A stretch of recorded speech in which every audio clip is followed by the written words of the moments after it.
This is a ball, and this is a pendulum.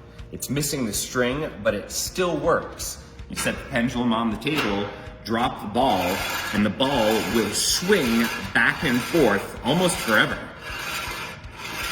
These tubes have different shapes, but when you pour liquid into them and hold them at the same level, the liquid rises up at the exact same rate.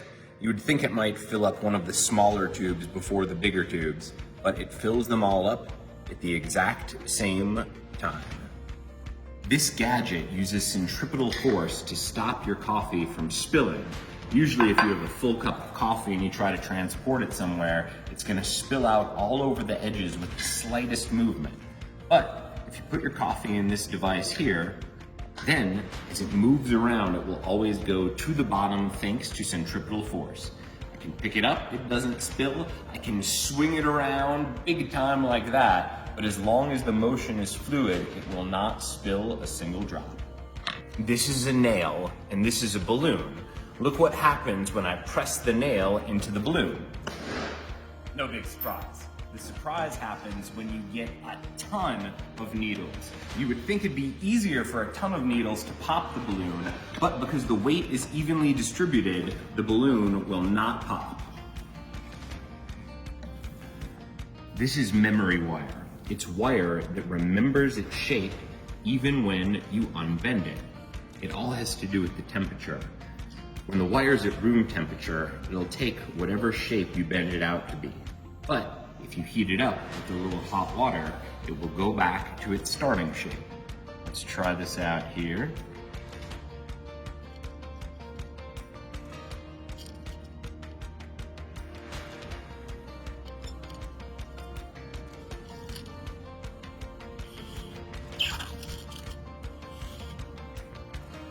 Most people can't even balance one nail on the head of another nail, but it's actually possible to balance 10 nails on the head of one nail. It's actually easier to balance 10 than it is to balance just one. It's easy if you know the physics secret. You have to put all the nails on top of one of the nails in an alternating fashion. You put down every nail, but you leave yourself one. This one goes on top of the rest of the nails, and then the nail's weight will actually hold the other nails into place, and you can balance 10 on one. This is a Gazinta box. That means that the inside of the box is actually bigger than the outside of the box. Right now, the white box is the big one. This red and yellow box fit right inside of it. But even though it's smaller, it's big enough to accommodate the larger box.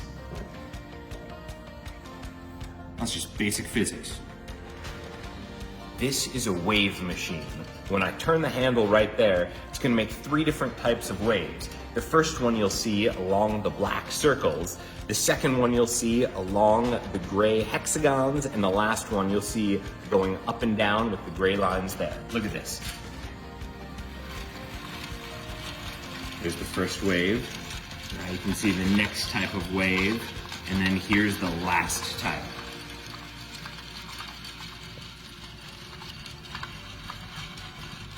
I got a jar of water on a metal stick. The metal stick is connected to another jar of water.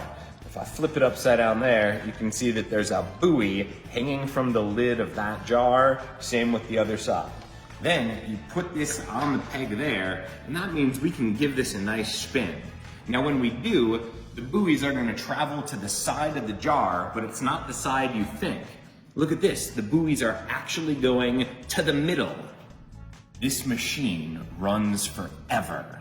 Well, almost. It's made of a very heavy metal wheel and 2 threads connecting the wheel to a bar at the top.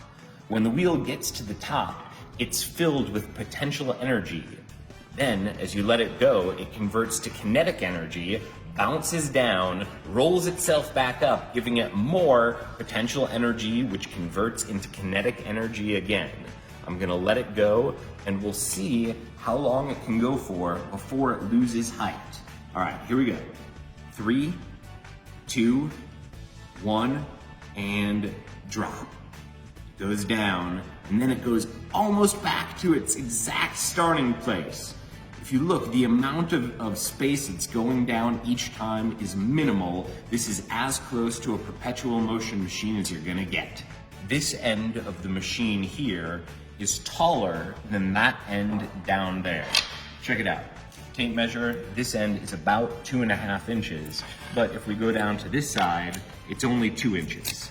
Now, that explains why, if you take a pen and put it in the middle, it's gonna roll in that direction, because this direction is lower.